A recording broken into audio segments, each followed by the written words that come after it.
مصطفى خاطر، خريج حقوق عين شمس، وحاليا طالب في قسم الدراما والنقد المسرحي. فكرة العرض كإخراج دي حاجة كبيرة جدا ومرهقة جدا. هو المسرحية للكاتب عبد الكريم برشيد، ومسرح عبد الكريم برشيد مسرح احتفالي. طبعا توفيق الحكيم يوسف إدريس بدأ المسرح ده في مصر، بس ما لعبناش عليه بشكل كويس. هم لعبوا عليه في المغرب بشكل احسن من كده، فشغل مجهد جدا وكله احتفال ولعب وتمسرح ومسرح يعني. اسمي سارة درزاوي اسماعيل، بدرس في سنة أولى نقد ودراما. هو دوري واحدة اسمها الخامسة، متجوزة واحد اسمه عبد السميع. هو العرض بيناقش مشكلات عن المشكلات بين الأزواج والمشكلات في الوطن العربي، وصورة البنت في المجتمع الشرقي بتبقى عاملة ازاي، وتفضيل الولد عنهم، وان في مثلا الطموح ممكن يكون عند حد زايد وعند حد لا، عايز عيال عايز ولاد، فهي في بقى اختلافات وصراعات بين الزوجين يعني.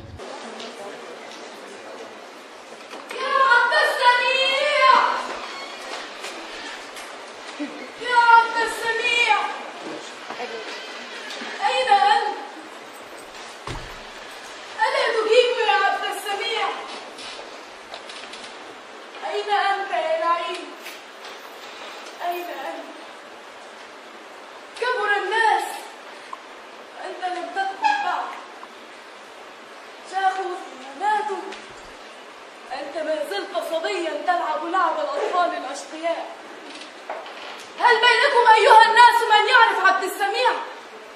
نعم، تسألون عن أوصافه؟ اطمئنوا سادتي، ستعرفون عنه كل شيء. معذرة من سادتي الكرام إن لم تكن في جعبتي رواية مكتملة، رواية لها مبدأ ولها عقدة وختام. ما لنا غير حياتنا وسوف نحياها معكم، نحياها مجسمة مكبرة، سندخلها المخبر لنراها في المجهر أكبر. لا تصدقوا سادتي كل ما قيل من ألوف السنوات، فما التاريخ إلا رواية، وما أكذب ما قال الرواة. الرواة قالوا عنك يا عبد السميع أشياء عدة، ولكنها كاذبة كلها. أتدري يا عبد السميع أنه ما كان لي أن أمشي وأبحث عنك كل هذه السنوات الطوال. هذا العكاز لن ألبس عباءة الراوي وأمسك عكازة، لن أقيد الأحداث والناس في كلمات. يكفيني أن نجد حلما جماعيا يرفع الحدود بين الممكن والمحال. سادتي، كل الأزمنة في حفل الليلة مختصرة في ساعة أو بضع ساعات. كل الممالك ندعوها فتأتي إلينا ونسمي الكل هنا. ليس هنا غير أناس جاءوا يتفرجون، وتلك هي المصيبة.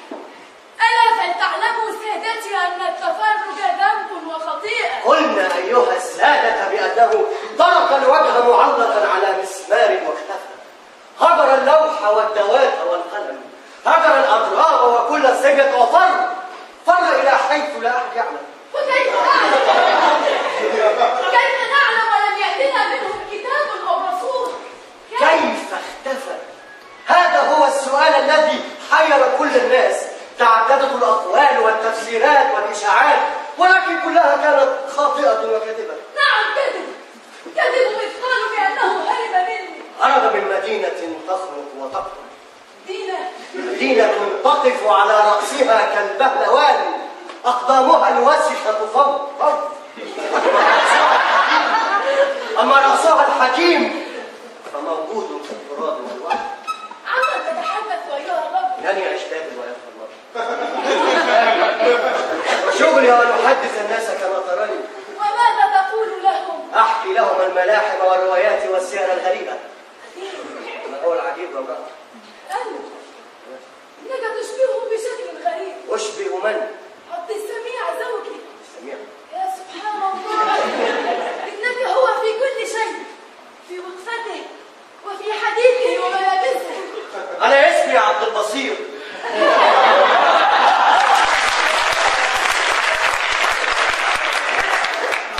اسمي عبد البصير، عبد البصير الأعمى. لم يشتغل مداحا كما ترين.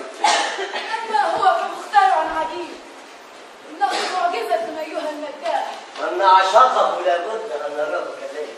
سمعتك تتحدث عنه منذ قليل، كنت تروي قصته، لكن عبد السميع ليس حكاية أو رواية. عبد السميع؟ نعم. هذا الاسم لا أعرفه أيتها المرأة، ولا أظن أنني سمعت به إلا للحظة منك. أما من كنت أحكي عنه فهو الطفل خرافة. خرافة؟ من يكون خرافة؟ إنه ليس من السهل أن أجيبك في لحظة، إنه أكبر من الكلمات ومن الصفات. حاول فقط، فهذا شغل. إنه طفل كبير. مثل عبد السميع رفض أن يكبر وأن يشيخ فاختفى، هرب حيث لا يدركه الليل ولا تلحق به الشيخوخة والمرض والموت، وحيث لا ظلم ولا فقر ولا عذاب ولا ألم ولا اختناق ولا أعلى ولا أسفل.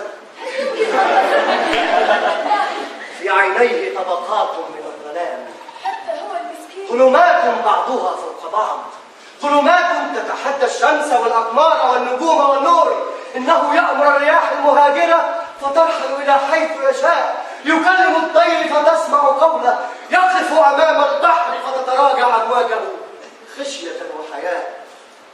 كم من الأمواج هجرت شفطانها وجفافها من أجل عبد السميع، بل من أجل خرافة أيتها المرأة. خرافة. عبد السميع يفعل كل هذا وأنا من احتقرته دائما وأهنته. حدثني بأنه عبقري ولم أصدقه، حدثني عن اختراعاته واكتشافاته ولم أفهم. ما أبعدك عن العلم والفنون يا بنت السلمأمون. هكذا كان يقول لي دائما. عمن تتحدثين يا امرأة؟ عن عبد السميع طبعا. من يكون عبد السميع؟ إنه خرافة هو أيضا، قد لا نصدقها ولكنها حقيقة. حقيقة مثل النور والضلال. لقد رحل بعيدا جدا، بعيدا جدا يا امرأة، حتى رأى الشمس وهي تشتعل، ورأى كيف ينسج القمر نوره وضياءه. لقد عاد خرافة بعد رحلاته الغريبة. قد عاد يا رجل.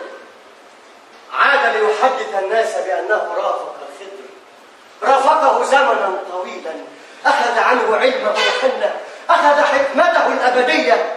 خرافة لم يمت، بل هو موجود يا امرأة. قد يكون موجودا حقا ولكن في أذهان الضعفاء فقط، ولا أريد أن يقتلني ضعفي. سترى أيها المداح كيف سأحيا قصتي من جديد. سترى عبد السميع أمامك، ستراه وهو يحتفل ويحلم ويفرح ويتعذب. هذه المرة لن أعيد أخطائي السابقة ولن أدع عبد السميع يخرج. لقد أخبرني بأنهم أعلنوا الأحكام العرفية ولم أصدق. أخبرني بأن التجول ممنوع وأن الحلم ممنوع ولم أصدق. هيا أيها المداح أعينك على ماذا؟ على تركيب بيتي. أريد أن أعيده كما كان. ولكنني لست بناء أيتها المرأة. الأمر لا يحتاج إلى بناء، يكفي أن نحضر جملة أشياء لنعيد تركيب البيت كما كان. هيا اذهب وساعدني وهات الباب بسرعة. أساعدك ولكنني لا أستطيع. كيف لا تستطيع؟ لأنني أعمى كما ترين. أبدا لست أعمى، إنك فقط تغمض عينيك وتمسك العكاز وتبسط كفيك للفراغ وأذنك لسماع ما حولك من أصوات تافهة، وتكتفي بالخيال قوتا وغذاء. يعيش الآخرون أما أنت فتحكي فقط، يرحلون بعيدا وأنت مقيم هنا دائما. لك تشبه عبد السميع في كل شيء. حاول أن تتحرر من عماك الإرادي وضعفك. تحرر من هذا العكاز وامضي به جانبا وسيعود إليك بصرك. أعطيني العكاز يا امرأة، إنه عيني ودليلي في هذه الدنيا المظلمة. أعطي العكاز. إنك تظلم. لماذا فعلت هذا أيتها المرأة؟ لماذا؟ لأن العمل ليس شهادة أو رسالة، ولأن الرواية ليست حزبة أو مهنة. هيا انزع عنك هذه الأسمال وساعدني. هيا. ماذا تريدين؟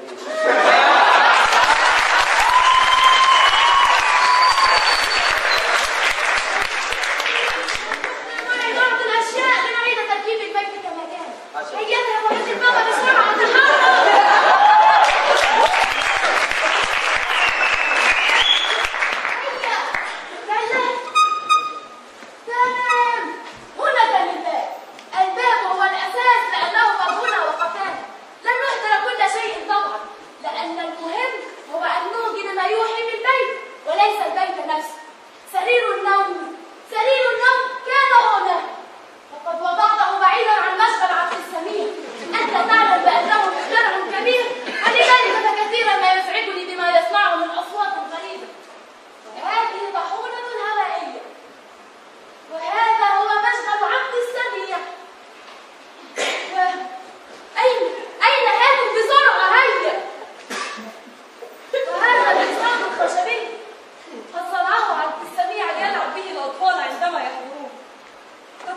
ما صنعت واخترعت.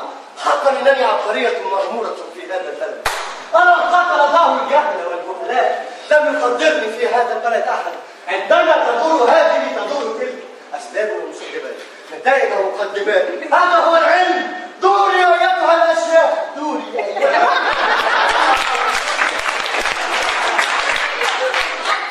انه يدور في الفراغ المطلق، تصبح وتمسي لتصب على مسمع هذا الكلام الفارغ. افيقي ايتها المراه، افيقي وابتدي كل هذه البشريه النائمه. لا هذا وقت نوم. اسمع يا عبد السميع. كيف اسمع او تسمع وكل الاصوات مبحوحه يا امراه؟ كل الاصوات الا صوتك انت طبعا. الا صوتي انا. اذا اسمعني يا عبد السميع. لقد سمعتك كثيرا يا امراه، لقد سمعتك من لغات الخليقه. كان صوتك نارا ونورا وعزفا وانشادا وتركيلا. امتلأت سمعا يوما، امتلأت احساسا ونظرا، ثم من بعد احجمت حواسي عن الحركه والفعل. انك تهدي يا رب. الهذيان مفاتيح خامسه. مفاتيح لاي شيء. مفاتيح لكل الاطفال الصدى، لكل ابواب هذه المدن الموصده. هل تعلمين يا امراه باننا محاصرون؟ نعم ولكن ما دخل الهذيان؟ انه يفك الحصار عنا ويخلصنا. هذيان وحمر. يعطينا حصانا اشهد، يعطينا السرج واللجام والزاد لنرحل. عبد السميع. نعم. انك تخيفني بما تقول. لا تخاف يا خامسه. هل انت بخير؟ لا تساليني انا، اسالي الدنيا. هل هي بخير؟ وما دخلي انا بالدنيا؟ ما يهمني هو انا لا شيء. انت كل الدنيا في نظري. انا لا شيء قلت لك. دائما تنقص من شأنك يا عبد السميع. لا شيء غير رجل يقيم في زاوية مهملة. أقتات من الظلام وأشرب من خمر الفاسد. كل شيء في عالمنا فاسد من الخامسة، حتى الهواء، حتى الأصوات والأضواء والأشكال. ماذا أصاب هذا الرجل؟ انظري إلى هذا الحصان الخشبي، سأركبه الآن وأرحل به. لن يتحرك أبدا. ولماذا؟ لأنه من خشب فقط. يا سلام، ولكن السفن هي أيضا من خشب. وما دخلنا بالسفن؟ ومع ذلك تمشي وتسير، تخترق الأبعاد والمسافات والآفاق. هذا علم صعب وخطير، أسراره لا يعرفها كل الناس. علم له سلم يسعد إلى فوق، علم يحتاج إلى صبر كثير. لقد صبرت لا يكفي. صبرت على حقك وهذيانك صبرت. ولقد جاء الوقت لأعرف ماذا أصابك. أخبرني ماذا أصابك يا عبد السميع؟ لا شيء. أنت تخفي عني أشياء بلا شك. أنا لا أخفي عنك سوى تعازتي.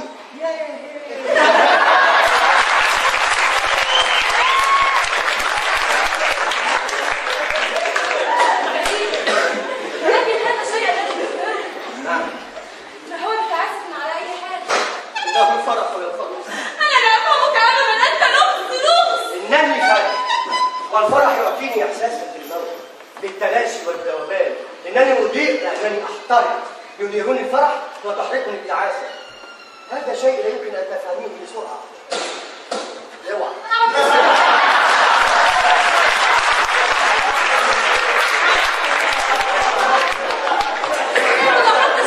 انتظر هنا، إنه مجرد عقل. سأصلحه في رمشة عين، في رمشة عين. انتظري هنا وتأملي زوجك في إعجاز. ارجع يا عبد السميع. ستتحقق هذه المراوح. يكفي أن أضبط هذا اللون جيدا. كيف لا تفعل يا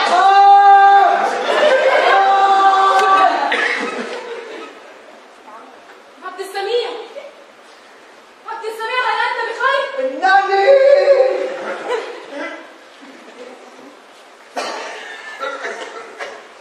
أنا ترسم أبدا يا عبد السميع.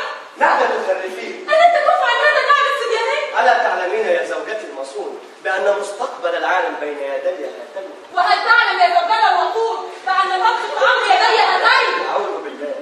من العلم إلى الكوسة هكذا دفعة واحدة. ألا تعلمين بأنني أنا عبد السميع بن عبد البصير، الجالس أعلى والموقع أسفله، سأغير وجه الدنيا.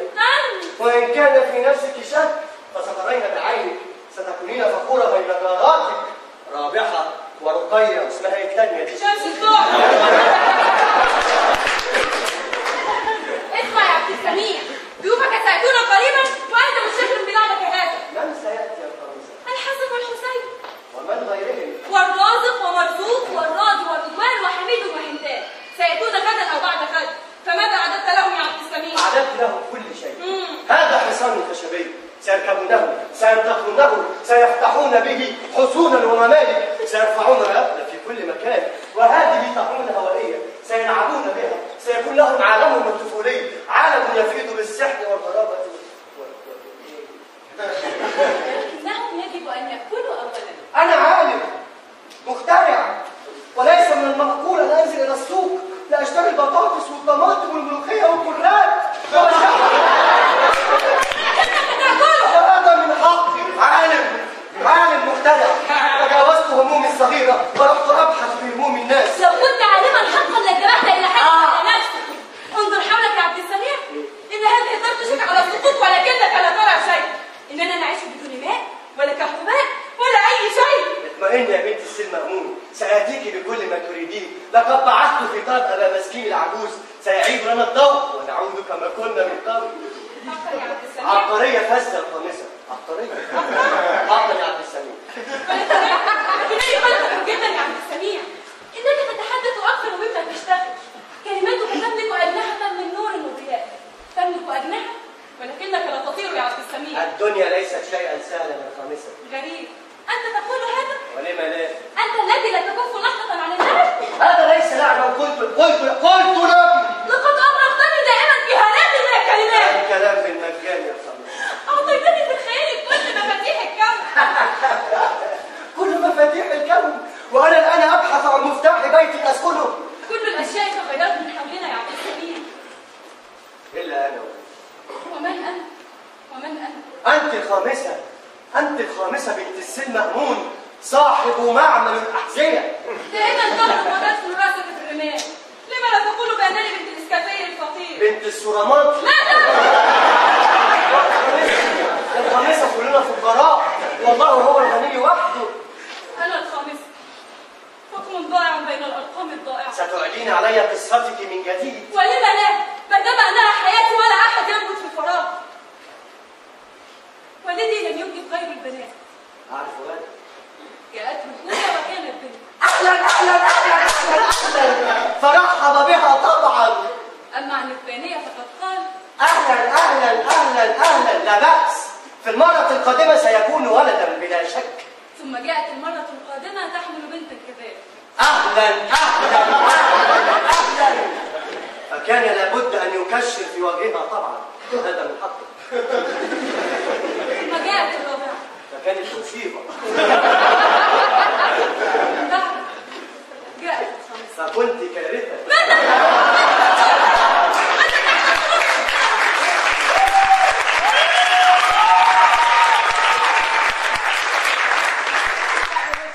أنا فقط أحكي لك، أعيد ما كان لك وجرى مع السي المأمون. هل تعلمين يا زوجتي المصون بالرغم من كل شيء فأنت محظوظة جدا؟ أنا محظوظة جدا. نعم، افترضي أنك ولدت في الجاهلية الجهلاء. الجاهلية ما زالت مستمرة حتى الآن. كنت ستكونين تحت التراب يا عزيزتي. هل أنا فوقه؟ يا الخامسة، هل سمعت بالوقت؟ سمعت وعشت بأيضا. حلو، افترضي أنك الظاهر أنك أن تتوقع لافتراضي هذا اليوم. افترضي يا الخامسة، فالافتراض جزء من العلم يا بنت السي المأمون. تصوري. نعم. تصوري نعم. يا الخامسة، تصوري أنك ولد.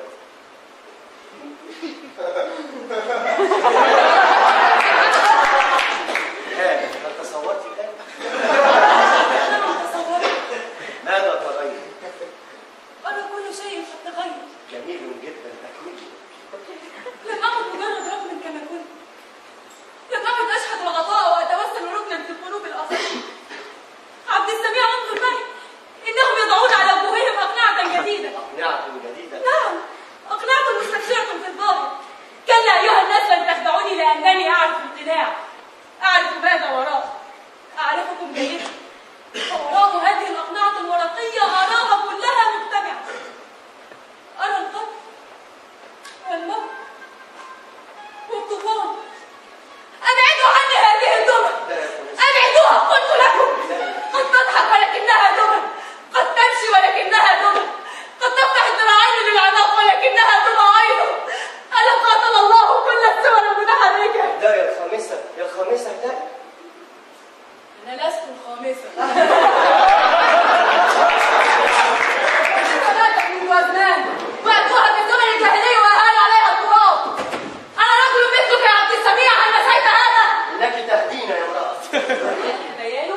مفاتيح لأي شيء. مفاتيح لكل الأقفال الصادقة، لكل أبواب هذه المدن الموصدة. هل تعرف يا رجل بأننا محاصرات؟ أعرف، ولكن ما دخل الهذيان؟ إنه يفك الحصار عنا ويخلصنا. هذيان وحمى. يعطينا حصانا نشهد، يعطينا السرج واللجام والسادة لنرحب. قل لهم يا عبد السميع أن يبتعدوا عني، أن يعيدوني من حيث أتيت. أنا لا أريد منهم شيئا، لا شيء غير السكوت والصمت والكف عن الفعل والحركة والكلام، ونكف عن هذا العيش الندى. لم أكن أدري أنك حزينة إلى هذا الحد. لا تحدثني عن الحزن، فأنا فرحة به، والفرح يعطيني إحساسا بالموت وبالتلاشي والذوبان. كان يجب أن تكوني الأولى يا الخامسة. هذا ليس حل. ولماذا؟ لأن واحدة غيري كانت ستكون هي الخامسة. إنني الآن لست متأسفة على شيء. كل ما أعرفه هو أنهم سوف يأتون غدا. من سيأتي؟ الحسن والحسين طبعا. مرة أخرى. والرازق ومرزوق والراجي والرضوان وحميد وحمدان. ولكن ترى لماذا أبطأوا بالمجيء؟ ترى. هل لأنك لا تريد مجيئهم؟ أنا؟ أو لأنك غير قادر على العطاء؟ أنت عاقل وعقيم بلا شك يا عبد السميع. وهذه المخلوقات التي تريها أليست جزءا مني؟ إنها شيء. انظري إلى هذا الحصان الخشبي، سيمتطونه، سيفتحون به حصونا وممالك، سيرفعون رأسا في كل شيء، وهذه الطاحونة الهوائية سيلعبون، وكل هذه الأشياء. إنها لا شيء. لا شيء سوى ألواح فقط. كل ما أريده هو تلك المخلوقات التي تحمل أسماء. حلو، سأعطيها أسماء. هذه الطاحونة قد أسميتها مرجان. مرجان. لن تكون خير دمية. وهذا الحصان الخشبي قد أسميته من الآن. ماذا أسميت؟ أسميته ماذا يا عبد؟ الراضي. اللعنة عليك يا عبد السميع. ألا تعلم أن الراضي هو وقت وأنه سوف يأتي غدا؟ أنت دائما متشغل بهذه الألعاب، إنها أصنامك وأوثانك، ولكن تأكد أنها لن تفيدك بشيء. إنها خلاص البشرية فورأت. أنت تنسى دائما أن اللعب له زمنه، وقد مضى هذا الزمن يا عبد السميع. هذا الزمن لم يمضي بعد. لقد مرت الدنيا يوما عبد السميع الصغير، مر من هنا ثم اختفى. أنا لم أختفي، أنا موجود أمامك، انظري إلي، أنا لم أختفي. أنت عبد السميع الرجل. أنا عبد السميع، وسيان عندي أن أكون شابا أو عجوزا. لماذا تزرعين الحدود بيني وبين نفسي؟ لماذا تبعديني عني؟ أنا عبد السميع وكفى. يا عبد السميع. نعم. يا عبد السميع، إنك تحدثني عن الدنيا والكون وما كان يوما وما سوف يكون، ولكن من وجودي أنا هو هذا البيت. هذا ليس بيتا يا الخالصة، إنه العالم كله يا امرأة. أنت دائما هكذا لا تفكر إلا في نفسك. أنا برضه. أيوة أنت، أما أنا فتنساني دائما، تنساني وتنساني كذلك. أتدري يا عبد السميع بأنني لا أملك أي أساور ذهبية؟ غير معقول. ولا أقراط ولا خواتم ولا فساتين ولا أي شيء. اطمئني يا بنت السن مأمون، سآتيك بكل ما تريدين. ولكنني أريد أن يتحدث بدلا عنك هو من؟ جيبك طبعا. ولكن جيبي أبكر. ماذا تقول؟ وأصم أيضا. لقد بعثت في طرف أنا مسكين، سأغير ملابسي، سآتيك بالكهربائي العظيم.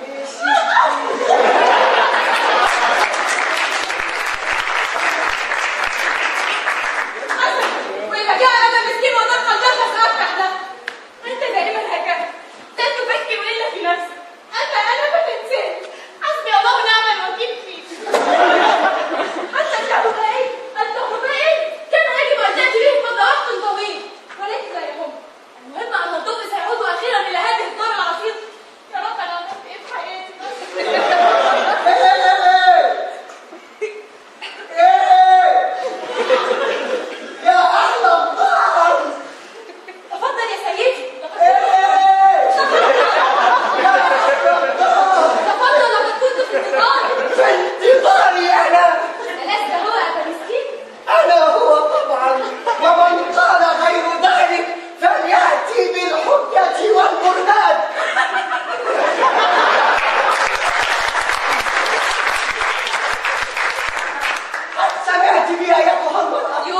كثيرا جدا. جميل جدا، إنني صانع غريب وعجيب، وهذا بفضل ربي طبعا. إنني أستطيع أن أصلح كل ما صنعه الإنسان وأفسده الإنسان. أنت عبقري جدا. حقا إنني أتقن كل الصناعات. عظيم، ولكن ما يهمني الآن هو الكهرباء فقط. وسأصلحه، ولكن شيء واحد لا أقوى عليه ولا أقدر. وما هو يا أبا مسكين؟ هو ما صنعه الله وأفسده البشر. هذا ليس من اختصاصي وليس لي به علاقة.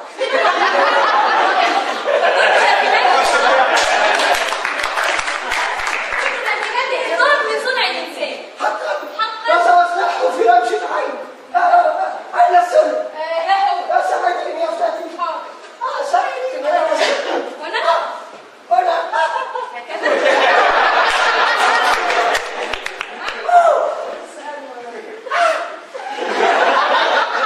ماذا؟ هل رأيت في الأسلاك شيئا غريبا يا أبا مسكين؟ إنني أرى فيها لحياتي يا امرأة. وما دخل لحيتك بالأمر؟ لا تخبريني باسمك الكريم بعد. الخامسة يا سيدي. اسمعي يا الخامسة. نعم. من مفارقات الدنيا الغريبة أنني أصبحت وقصير النظر. لم أفهم شيء. كما أنني وأنا المشهور يسمع الكل عني ولا أسمع عن أحد. ولماذا يا أبا مسكين؟ ولماذا يا أبا مسكين؟ لأن سمعي ثقيل بعد الشيء، لذا أرجوك أن تتحدثي بصوت مرتفع. حاضر يا عمي. هل عرفت سر هذه الدنيا يا ابنتي؟ كلا يا سيدي لا أعرف. أحسنت الجواب، لأنه لا يعرف سر هذه الدنيا إلا من كان عليما فقيرا حكيما متصوفا مثلي. يا أيها الدنيا.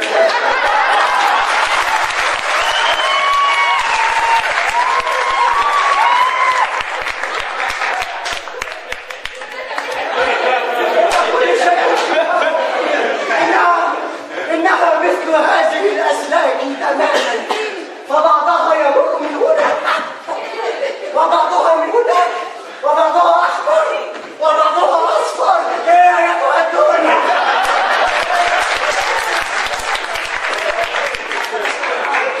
وهذه الأسلاك المتدلية فقدت لونها وبريقها بفعل الزمن. من الزمن إنه حقا ابن كلب. لقد ازعجت كثيرا. حقا. حسنا. فلنعد للكهرباء. أي كهرباء التعليم؟ ماذا؟ أنت إذا هي زوجة عبد السميع. سمعت عنه، لقد طلب مني أن أصلح له الكهرباء. لقد أثنى عليك كثيرا يا أبا مسكين. حقا. وماذا قال عني؟ قال بأنك أعجوبة عجيب، حكيم عليم وساحر ماهر. ولكن هذه الأسلاك يا ابنتي ماذا بها؟ لا أظن أن سحرا ينفع فيها، ولكن اطمئني سأستنفر كل قوتي، ولكن شيء واحد يلزمني وهو التركيز. من أين لي بالتركيز؟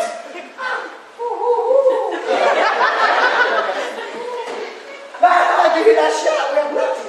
لست أدري. لا أظن إلا أنها أشياء خطيرة وخطيرة جدا. كلا، إنها مجرد لعب حقيرة. لا أظن إلا أنك تجهلين قدر مخترعها، فدقة هذه المخترعات تدل على دقة صانعها، كما أن نظامها المحكم يدل على أنه منظم. إن كان على النظام فهو صاحبه ومولاه، ولكن كل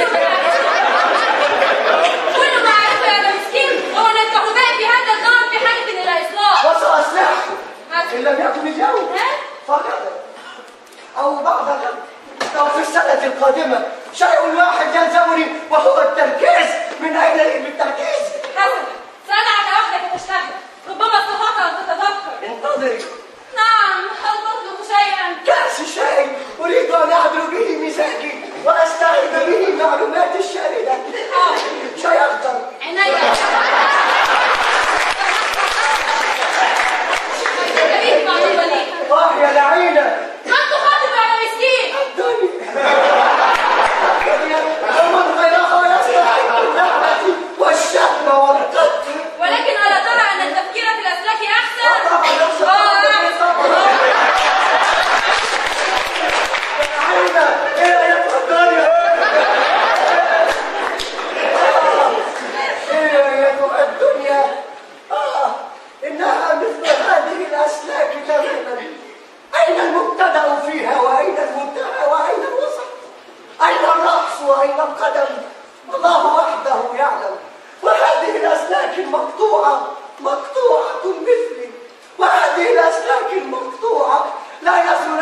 مسكينة إنها منفية مثلي. من الدنيا بنت الكلب.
أنك تافه وحقير وما أنك مجرد حشو زيك في هذه الدنيا. سمعت ومرارا، سمعت أولا من أمي سمعها الله، فكل الأوصاف الرخيصة كانت تصبها على مسمعي، حتى أطلقوا علي في الدرب وأنا صغير كامل الأوصاف.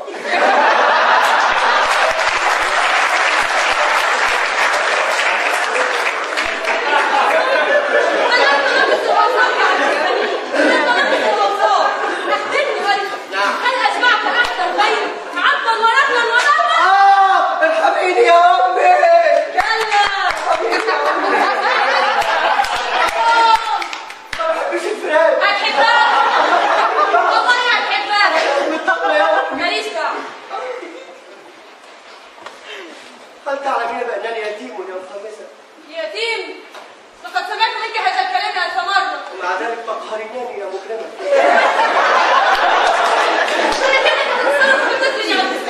وليكن أنت دائما مصر بهذه الألعاب. هذه ليست لعبا، إنها اختراعات علمية، اختراعات غريبة.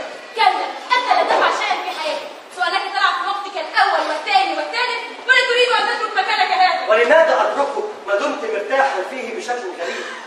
هل تعلم يا عبد السميع بأنك أبرد من صقيع سيبريا؟ أين تقع سيدنا؟ لم الحديد في مجرى. أنت دائما تحاول الهروب. من كان معك لا يمكن أن يهرب أبدا. أنت صنم بالفخار. أنا صنم؟ إذا اعبديني يا خامسة. اعبديني يا خامسة ولكن أكون عظيما. ستلعنك الآلهة سامحيها أيتها السماء. زوجتي طيبة، زوجتي طيبة، ولكنها بعيدة مع الأسف. بعيدة مع الأسف. الستات هم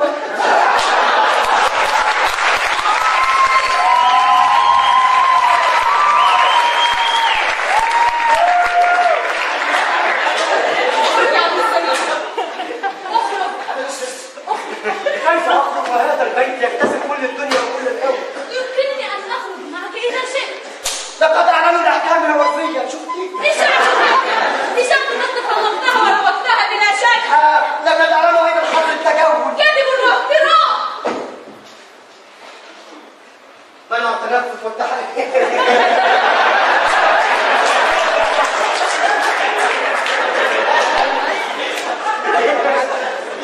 لو خرجت لقتلوني.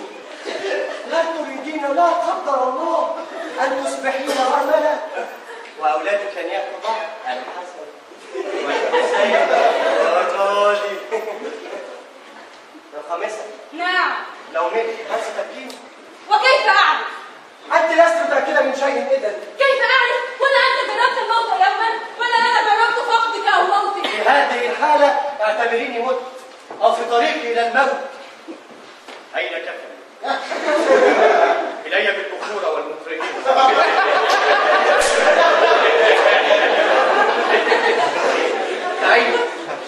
دعيني وأعلق صمتي وسكوني وأغرق في لجة أبدية. كان عليك أن تبكي يا امرأة. نعم، ولكنني لا أريد أن أزعجك في هذا الموقف الرهيب. لا تخشي شيئا، فأنا والموت شقيقان لا يرحمني ولا أرحمك. أنت تهلك عادتك. يا خامسة، اللهم إني نويت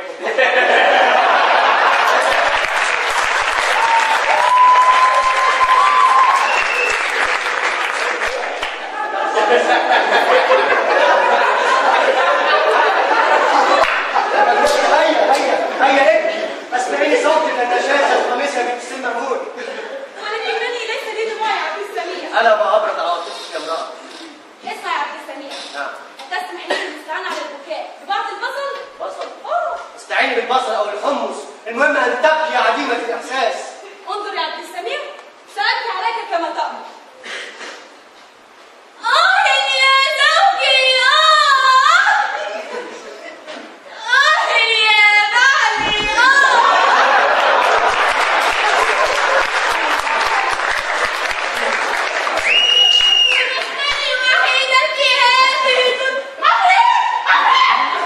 يا ويلي، ماذا أرى من هذه المرأة اللعوب؟ لن أضحك يا عبد السميع.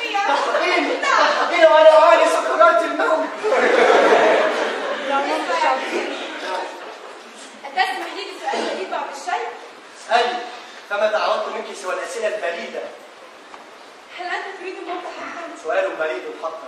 وكيف لا أريد الموت هو راحتي وسعادتي؟ ولكنك لم توصني بشيء يا عبد السميع.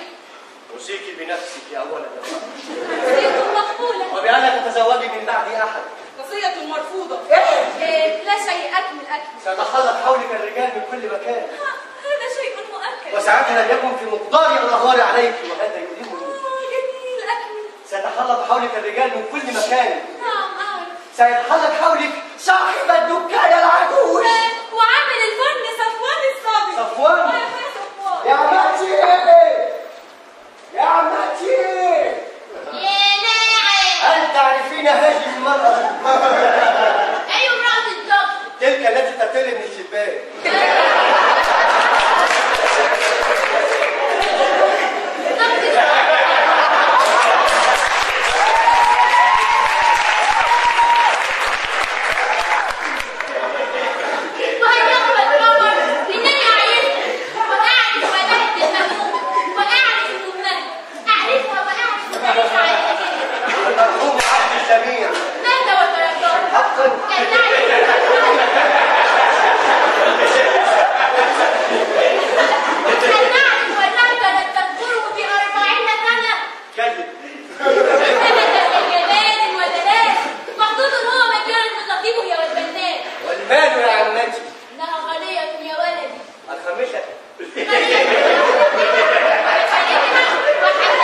هذه امرأة فاشلة.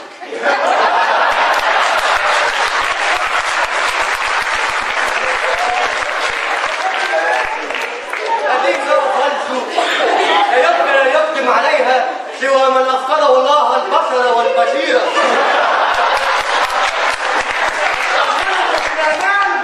كالبئر بلا حمام. سيرحل عنك عبد السميع وما ترك خلفه سوى السحابة والضباب، حتى أولادك لن يأتوا أبدا. إذا لا تموت يا عبد السميع. لا، سأموت. لأتركك وحيدة منبوذة في هذه الدنيا التي ما أوسعها. أرجوك أجل موتك إلى ما بعد. إلى متى؟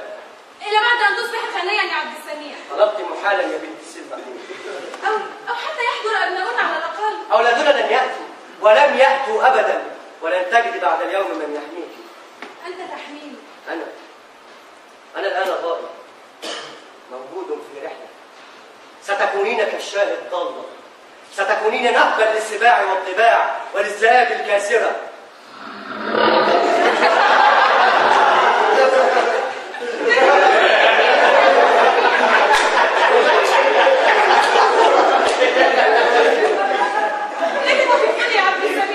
الخامسة لقد مت. عبد السميع هل مت حقا؟ نعم. عبد السميع. ولماذا يا عبد السميع؟ هل رأيت ما يزعجك؟ كل ما فيك مزعج. كل ما في مزعج؟ مثل ماذا يا عبد السميع؟ مثل طلباتك التي لا تحد ولا تنتهي. طلباتي أنا يا عبد السميع؟ هل نسيتي؟ أريد هذا، أريد ذاك. هل تعتقدين أنني أملك سحر سليمان أو مال قارون؟ قم يا عبد السميع ولن أطلب منك شيئا بعد الآن. اعقل يا عبد السميع. اعقل يا عبد السميع. هكذا كانت تخاطبني دائما. من؟ أمي سامحها الله، فكانت تنهاني عن كل ما هو مفيد. يا سبحان الله، أنت تسعى للمفيد؟ أنت لا تفعل شيئا في حياتك سوى اللعب والحلم والإدمان على التفكير في الفراغ. قلنا لك اعقل ولكنك لا تسمع. ألا ما أخباك يا بنت السن مأمون؟ سأكشف لك عن طفولتي لتعرفيني وتعرفي الدنيا والتاريخ وكل شيء. تصوري يا الخامسة أنك أمي. أنا أمك؟ تصوري فقط. حاضر، ولكنني لا أعرف بنجاح التجربة. حسنا، أنا عبد السميع الصغير. أنني ذاهب إلى المدرسة، ألا تسمي شيء؟ شيء مثل ماذا؟ مثل لا توسخ ملابسك باللعب في التراب والحاجات دي. افتح عينيك جيدا في الطرقات واحذر السيارات. هذا صوت يا عبد السميع، إنه صوت المنبه، أليس كذلك؟ لا، بل هو جرس في المدرسة. جرس المدرسة؟ طالما هو جرس المدرسة تفضل. المتروك. أمي، أنا جاي أمي. أمي. نعم. أمي، أنا جاي من المدرسة. حسن. أمي.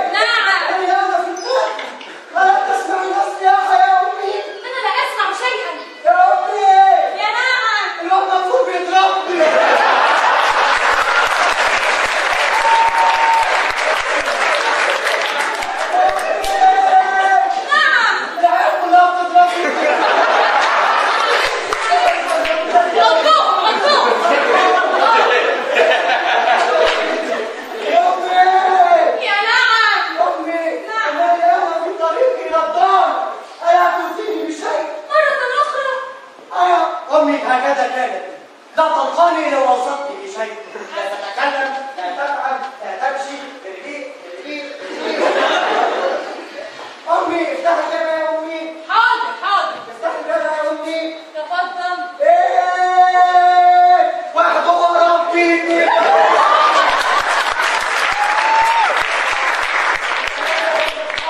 حتى هي مراتي.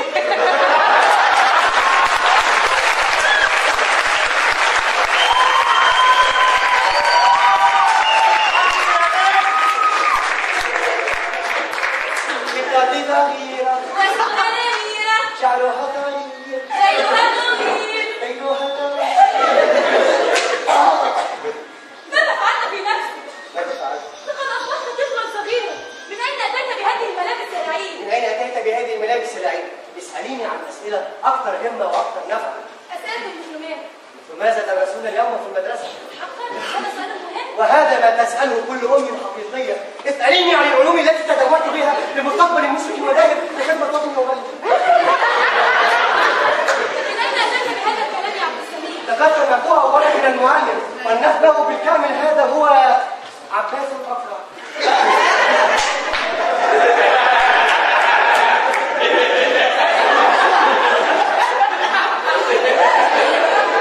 ماذا تقول يا ولدي؟ ألا تعلم بأنه لا ينبغي أن تقول هذا عن معلمك؟ ولكنه أقرع بالفعل يا أبو يعني خربت خالص.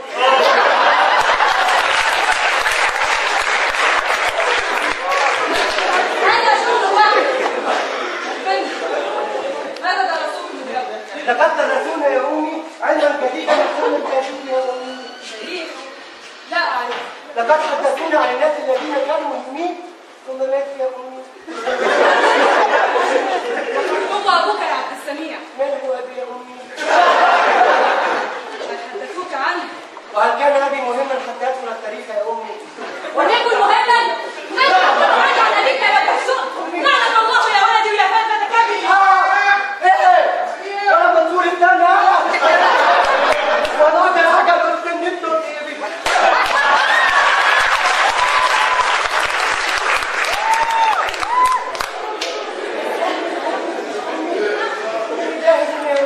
ذهب.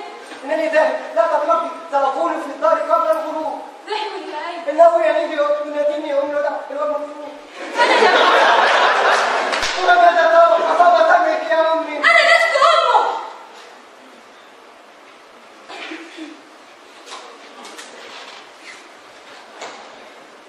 إنني ذاهب. وداع. انتظر يا عبد السميع. انتظر.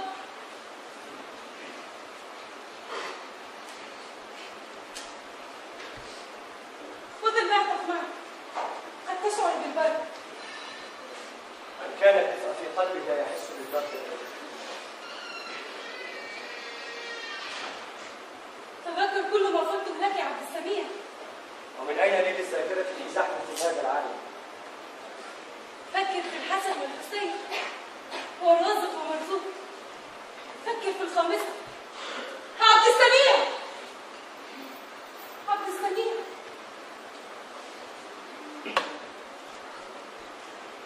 وإلى الآن لم يعد. خرج من هذه الباب يوما ولم يعد. كان هنا ممتلئا بالأحلام والكلام والأوهام. حدثني فأسمع منه وأحدثه فلا يسمع شيء.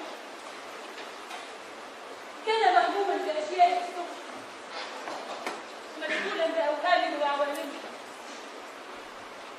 أنفقت أيامي في الحضور ولم يعد. أخبرتني يا عبد السميع أن الأمان مفقود بالإنسان، ولكنني لم أصدق. ليتني صدقت.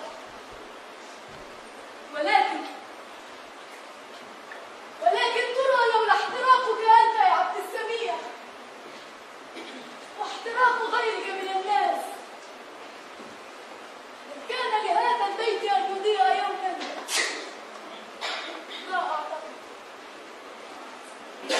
رحلت يا عبد السميع وخلفت وراءك هذا الحصار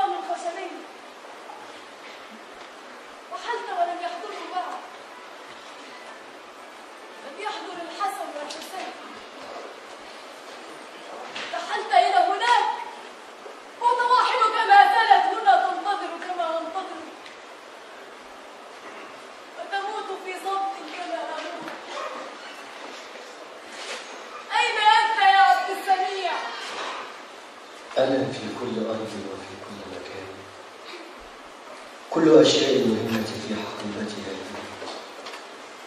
لقد أخذت حفنة من التراب وقلت هذا وطني، وأضعته داخل سرة وهربته عبر الحدود.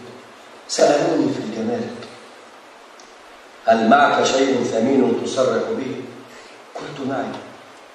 ولما لم يجدوا غير التراب فقد سمحوا لي بالمرور. إنني أحمل أرضي معي، أحملك للخامسة، وأحمل كل الناس أيضا. حقيبتي هذه تزرع الشكوك من حولي. أوقفوني مرة وقالوا أنهم توصلوا بمكالمة هاتفية من مجهول، وأنه جاء في المكالمة أن بالحقيبة قنبلة زمنية، ولما فتحوها وجدوا كتابا ودنيا ونايا وضاقة.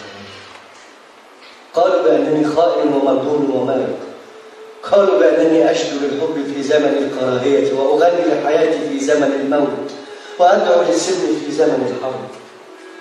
طارت كل المقاييس واختلت الأوزان، وأصبحت أنا غير أنا، وهذا الكون غير ما تعرفين. لا زلت أحمل طفولتي في عيوني وقلبي، لا زلت أحمل شوقا محموما إلى التناصر والعشق والفرح.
اظهر يا عبد السميع ولا تخف.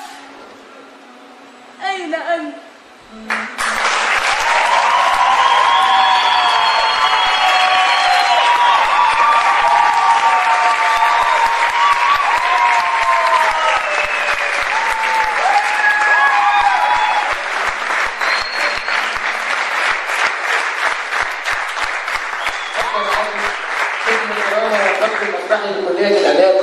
وفرقة الهند علانة العرض المسرحي اسمع يا عبد السميع.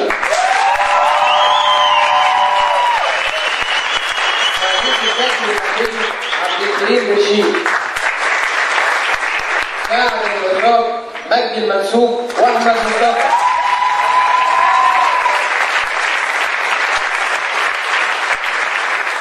دكتور رضا خلف.